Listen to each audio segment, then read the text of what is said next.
before somebody lifted the Lorax away. When Dr. Seuss gets serious, you know it's important. Published in 1971, the Lorax is an ecological warning that still rings true today.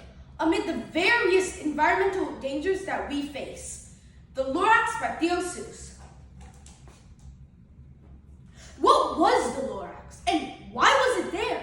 And why was it lifted and taken somewhere? The old once-liver still lives here. Ask him, he knows. And sometimes he speaks. "I'll tell you," he says, with his teeth sounding gray, "how the Lorax got lifted and taken away. Way back in the days when the grass was still green and the sun of the swans rang out in space. One morning I came to this glorious place, and first I saw the trees, those truffula trees. All my life I've been searching for a tree such as these. The touch of their tufts was much softer than silk, and they had the sweet smell of fresh butterfly milk. Then I chopped down the truffula tree with one chop, and with great skillful skill and great speedy speed, I knitted a thneed. The instant I finished, I heard a gazump. I looked, I saw something pop out of the stump of the tree I chopped down. It was sort of a man. Describe him, that's hard. I don't know if I can. "Mister," he said, with a sawdusty sneeze, "I am the Lorax who speaks for the trees, and I'm asking you, sir, at the top of my lungs." He was very upset as he shouted and puffed, "What's that thing you've made out of my truffula tuft?" "Look, Lorax," I said, "there's no cause for alarm. I chopped just one tree. I'm doing no harm. This thing's quite useful. This thing is a thneed. A thneed's a fine something that all people need. It's a shirt, it's a sock, it's a glove, it's a hat.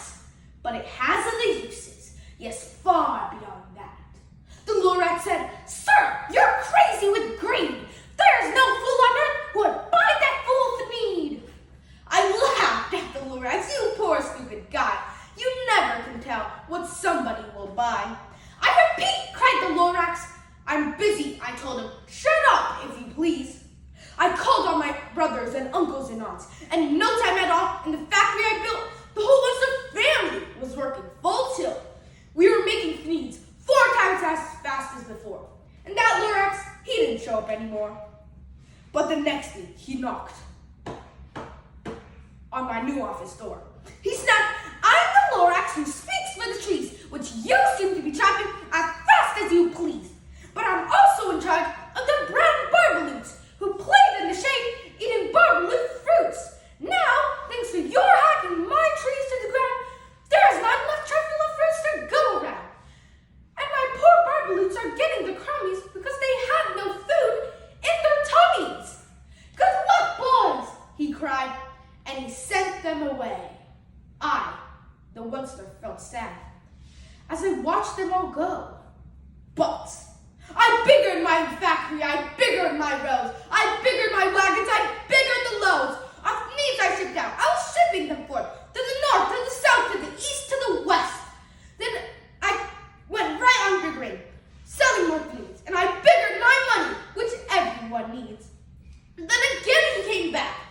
The old nuisance Lorax came back with more gripes. "I am the Lorax," he coughed and he whiffed. "Once later," he cried with a crofulous croak, "once later making such smogulous smoke. My poor swarmy swans, why, they can't sing a note. No one can sing who has smog in their throat. They cannot live here, so I'm sending them off. They may have to fly for a month or a year to escape the smog you smogged up around here." And then I got mad. I got terribly mad. I shouted, "All you do is yap bad, bad, bad, bad. Well, I'm my right, sir, and I'm telling you, I intend on doing just what I do. And for your information, you Lorax, I'm figuring on biggering. And biggering and biggering and biggering, turning more truffula trees into thneeds, which everybody needs." And at that very moment, we heard a loud whack this field came a sickening smack of an axe on a tree. Then we heard the tree fall. The last truffula tree of them all.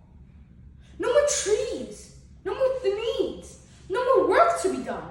So in no time, my uncles and aunts, every one, all waved me goodbye and drove away under the smoke-smuggered stars.